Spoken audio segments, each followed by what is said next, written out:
Welcome to this deep dive analysis into a truly chilling source investigation. Today, we're unpacking a terrifying sequence of events that unfolded in one of London's most luxurious, yet notorious, locations. This isn't just your standard ghost story, guys. It's a meticulously documented breakdown of what happens when unyielding logic collides with the absolutely inexplicable. We're going to walk through the exact timeline of a paranormal researcher whose entire worldview was completely shattered in a single night. Let's get right into the evidence. So here's the core question for today. Can logic actually survive the supernatural? That's the ultimate conflict of our whole analysis. We're dropping right into the eerie, suffocating atmosphere of London's famed Langham Hotel, a place of immense wealth, sure, but also incredibly dark history, to see exactly where the boundaries of rational thought get pushed to their absolute breaking point. Okay, let's dive into this. Room 333. We aren't just talking about any standard hotel room here. This place is the literal epicenter of a horrific legacy within the Langham. We're looking at a physical space that has notoriously claimed the minds and honestly the sanity of those who actually dare to stay there. We've got two totally opposing forces clashing here. On one hand, there's the dark lore, a Victorian doctor who tragically murdered his wife on their honeymoon in this exact room, right before taking his own life. Legend has it, his violent spirit never actually left.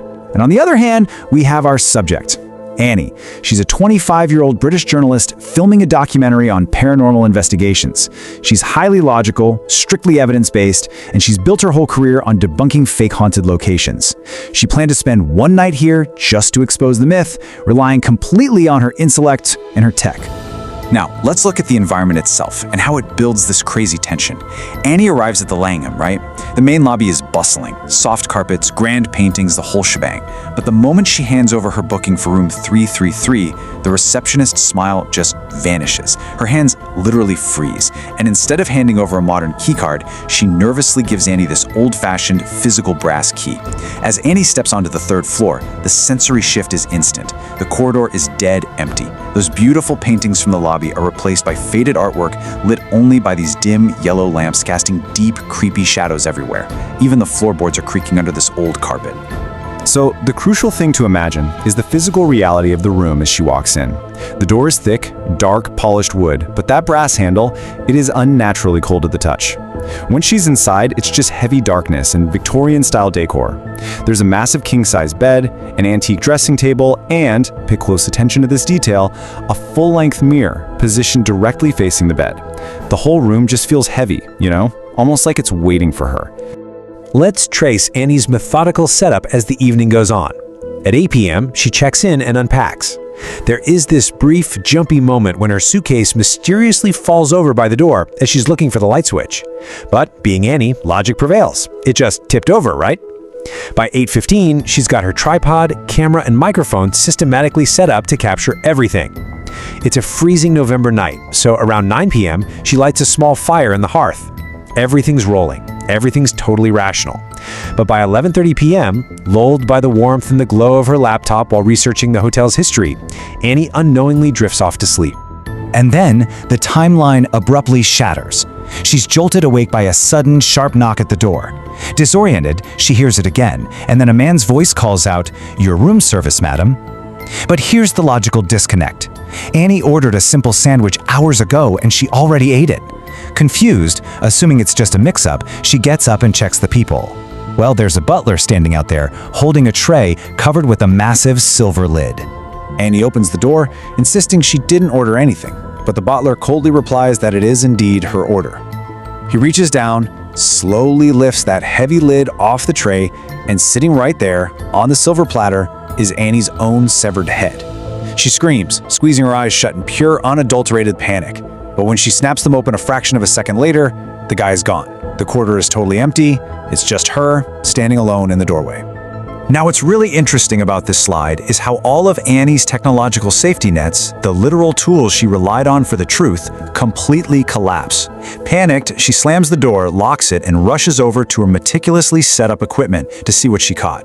The camera's SD card, completely corrupted, unreadable.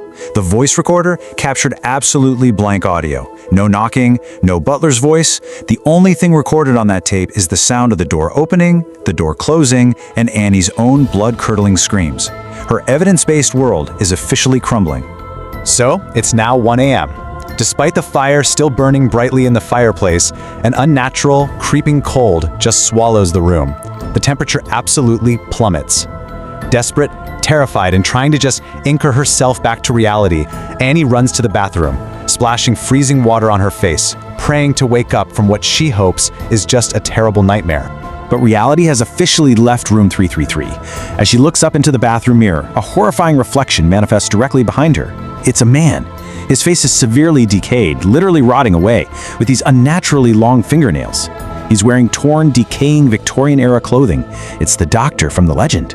His piercing yellow eyes lock right onto hers through the glass, and his rotting hands lunge directly for her throat. And he spins around, gasping for air, but the bathroom behind her is entirely empty. Driven by sheer animal instinct now, Annie scrambles to pack her bags. She has to escape, right now. She grabs that cold brass handle of the heavy wooden door, pulling with literally all her might, but it will not budge. The door is inexplicably jammed. It feels like she's been deliberately locked inside, trapped in this enclosed space with a paranormal reality she just can't deny anymore. The tension absolutely peaks here as all the lights in room 333 suddenly start flickering violently, and in those strobe-like flashes of darkness and dim yellow light, she sees him again. Only the pale yellow-eyed entity isn't just a reflection in the mirror anymore. He has physically manifested in the room, and with every rapid flicker of the bulb, he's slowly, deliberately closing the distance between them.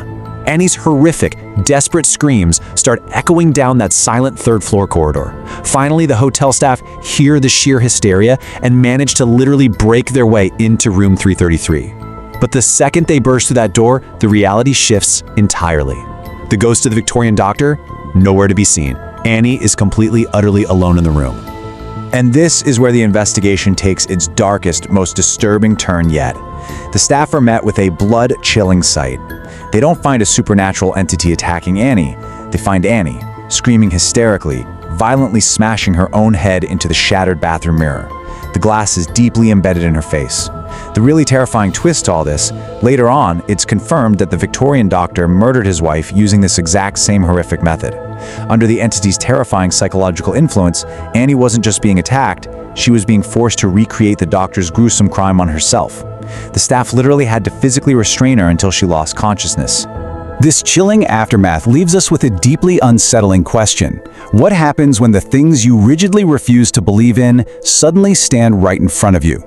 Annie walked into that hotel room armed with top-tier technology, undeniable logic, and a mission to debunk a myth. And she left, physically scarred, her mind completely shattered by a reality she couldn't measure, record, or explain. It really leaves us to wonder, just how fragile are the limits of our own skepticism when the lights finally go out? Think about that, and we'll see you in the next deep dive.